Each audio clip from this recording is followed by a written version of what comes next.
everybody, welcome to What Culture Gaming. I'm Scott, joined by Josh. Hello, Scott. Josh, my friend, a bit of a slow news week at the minute. Not that many games right now, this very second, but they'll be coming very soon. Hey, apart from Baldur's Gate 3. That's it. There's a big one, Scott Tilford, and it's doing way better than I think anyone expected. Yes, including the developers Larian themselves. We just thought we'd do a news video on this, not unlike the Elden Ring video that we did last year, because every now and then a game comes along that has so much expertise, so much time put into it, so much love, care, attention, etc., and the fan base / the wider audience respond to it, that it's worth highlighting in a way that just proves the rest of the industry wrong. There are so many aggressively predatory monetization practices out there that you just see far more often, and it's one of those things where something like this comes along and just says, hey, if we just make a video game, it'll sell. I feel like we've had a few games this year, and especially last year, like you said, with Elden Ring, that have just been video game-ass video games, and people have gone, that's really good. That's we're all we going need. to all jump in, we're going to buy it, it's going to sell way more than anyone ever expected, and then hopefully success stories like this get the publishers rethinking their plans for a live service future or whatever, and realize that conventional video games that are complete in and of themselves and aren't stuff with microtransactions or season passes or anything like that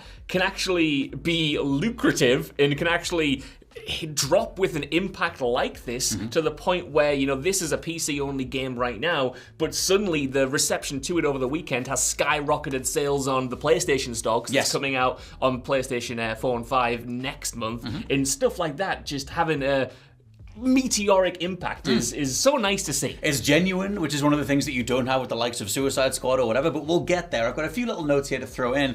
One being that Larian themselves apparently were expecting a launch weekend of around about 100,000 concurrent players on PC. They actually ended up with over 700,000 players, which is just impressive in itself and worth celebrating. Another thing is that the game is coming to consoles in September, like Josh said, and if you look at the pre-order charts, it's currently number 2 across the US. It's only being beaten by Madden, which was kind of like with Elden Ring. That game blew up so much that it beat Call of Duty's numbers, which again is one of those things that kind of just proves a lot of people wrong in regards to what people want, and from the industry side thinking what consumers want, where it's worth just saying that something like a Baldur's Gate can get up there with a Madden, and something like an Elden Ring can contend with Call of Duty. And I think, you know, I'll never stop singing the praises of Elden Ring and From Software, but I think if you compare it to that, obviously Baldur's Gate 3 hasn't sold anywhere near that, but it's still a huge success, and I think it was something like 2.3 million sales over the weekend, but I think it's impressive for Baldur's Gate 3 because it's kind of a more niche genre, right? It's like this CRPG, it's this old school game kind of in nature, and because we get so few of those right now with this big of a push, it feels like it's just been embraced as kind of something special. Yeah, well, the thing is, we were saying, we said lots of the different times on the What Culture Gaming podcast, please go subscribe to it, about just how valuable something like Mass Effect is. And when the Mass Effect Legendary Edition came back around, we talked about how much you remember what this kind of game used to feel like, where you have so many different decisions along the way, but it's matched with a cinematic kind of focus. It's very immersive. It very much feels like, something that belongs in the upper tier of production, but it is, the guts of it are very much responding to you as a player, and hardly anyone has either the budget or they want to take the risk on it or whatever at a certain level of production, so they're very few and far between, but Baldur's Gate feels like one of them, and it has that level of RPG complexity, but also the cinematic side of it as well. I mean, this is purely anecdotal, but I'm not a Dungeons & Dragons guy, and I'm not even a turn-based combat guy, and yet the response to Baldur's Gate over the weekend has gotten me so excited because the RPG mechanics in it. I'm just getting this out. I bought an original shirt. I've got to just look how cool the original Final Fantasy artwork is. You mentioned turn-based combat, and this appears I'm super sane. It's got to be done. I've powered up. The point is, the response to it has been so positive, and me being someone who likes deep RPG mechanics generally, that's kind of gotten me in because, like I said, I am so starved for that kind of game right now. It's worth throwing in as well that in regards to the development, like I said, that idea of a team taking a risk on this, how is this actually possible? How have they managed to do this? It was quite a long development time. The game was also in early access for about 3 years, which reminded me of what happened with Super Giants games with Hades. That game was in early access for about 2 years, and then it released in 2021. Obviously, one of the best games of that year. But there is, to a degree, as a conversation point, a level of early access that quote unquote needs to be included here to make sure that a game of this scope with this many different permutations, character-wise, RPG-wise, can actually come together in the end. I think that's a part of the conversation in how these things get made. Like Absolutely, if you did a new Mass Effect, do you end up doing it this way, where you put some version of it out and you let the fan base, respond to it and everything else? This had, I think it was like 2.5 million copies sold before launch or something like that. So there's also obviously the profitability side of it. I think as the industry figures out ways to do good, fun games at a certain level of production, a certain level of budget, something like the early access model can actually be used well. I mean, we're already living in the early access model, Scott Tilford. It's just not referred to as early access for these AAA games. Redfall is early access. Anthem was early access. Jedi Survivor was in there for 2 months. It was. At least Jedi... Jedi Survivor's issue. You're still. absolutely right. At least at the core of Jedi Survivor was a good game, yes, but the point remains the same.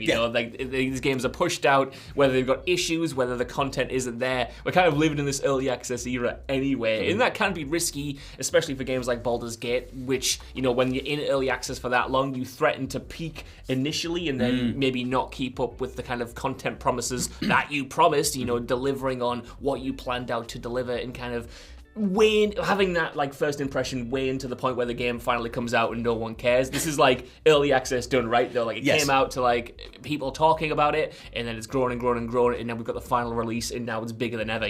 Actually capitalize on that momentum in a way that a lot of games just can't for whatever reason. What I think is funny about Baldur's Gate 3 though, and I don't want to start any console war stuff right now in this video, but I do think it's funny that the PlayStation version is coming out on the same day as Starfield, and now suddenly after the response over the weekend, Sony kind of has accidentally got a Starfield competitor. The marketing and obviously very different games, very different types of RPGs, but it's funny now that I think both consoles have two big RPGs coming out on the same day, and now Sony can be like, well, if you can't play a Skyrim, you don't want to play a Skyrim, we've got Baldur's Gate 3 over here, which is currently sitting on 94 Metacritic and has sold all of these copies and people really like. Go play that. Yeah, if you don't want Skyrim, Starfield, or anything in regards to Bethesda's output, we have something else that I would argue is potentially going to be more impressive. We'll see. Baldur's Gate versus Starfield will end up being the conversation as the year goes on.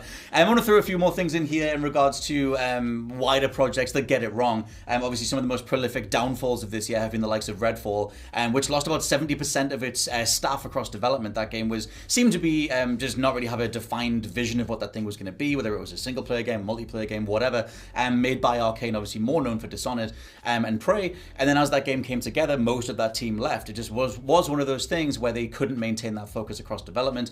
It's worth throwing in Suicide Squad. That game's kind of just a dead game walking at this point. Yeah. At least from our perspective, or my perspective, they're trying to make it work for next year's launch, but I don't think that's going to happen. I just don't see that game coming together in a genuine way, anything close to Baldur's Gate. And throwing in as well that Assassin's Creed Mirage's Assassin's Creed Mirage's microtransactions have leaked as well. There's a picture doing the rounds for like a fire-based armor set. Sounds like Assassin's Creed. It's very Fortnite. It's just very over the top in regards to what that game is otherwise going for. And I just wonder, sometimes they can do this stuff well. Obviously, Fortnite is a law unto itself at this point, but it's just that it's worth just highlighting that it isn't how the industry has to be. You can just have these other really good projects as well. And I hope, fully fingers crossed, I hope that developers and publishers are actually realizing this. Like this news comes hot on the heels of EA's big shareholder conference call from last week, where they were talking about how well Jedi Survivor had performed. Yes, that game has its issues with bugs and glitches, but that is a big single player focused game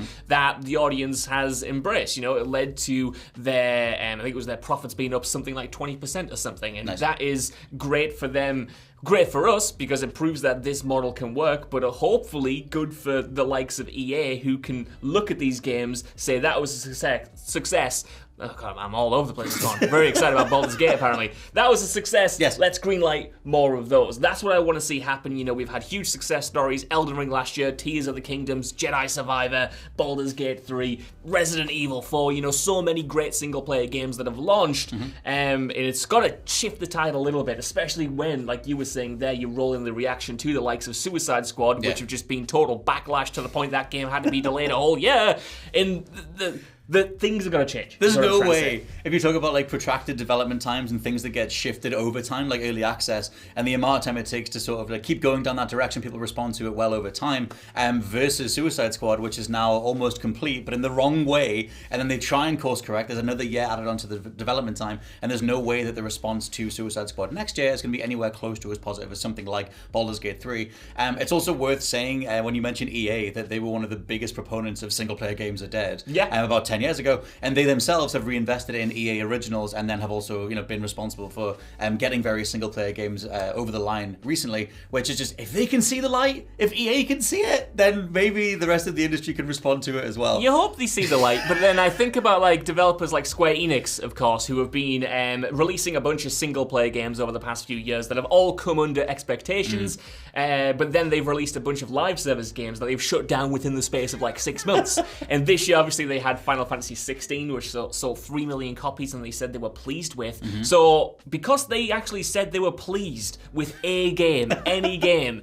it makes me feel like these publishers are listening. If even Square Enix, Scott Tilford, can look at a single-player game they released and said, you know what, kid, that wasn't too bad. If Square Enix can smile, then maybe what's the phrase? Pigs are flying, or whatever it is. Miracles are actually happening right now. Yeah, maybe it's a turning point in the industry, but even if it's not, it's always worth highlighting things like Baldur's Gate, the Elden Rings of the world, regardless. Check this video out right here for something that me and Josh put together on various overlooked games of 2023 so far. And for now, I've been Scott from WhatCulture.com. I've been Josh from WhatCulture.com. We'll catch you next time. Bye-bye. Bye.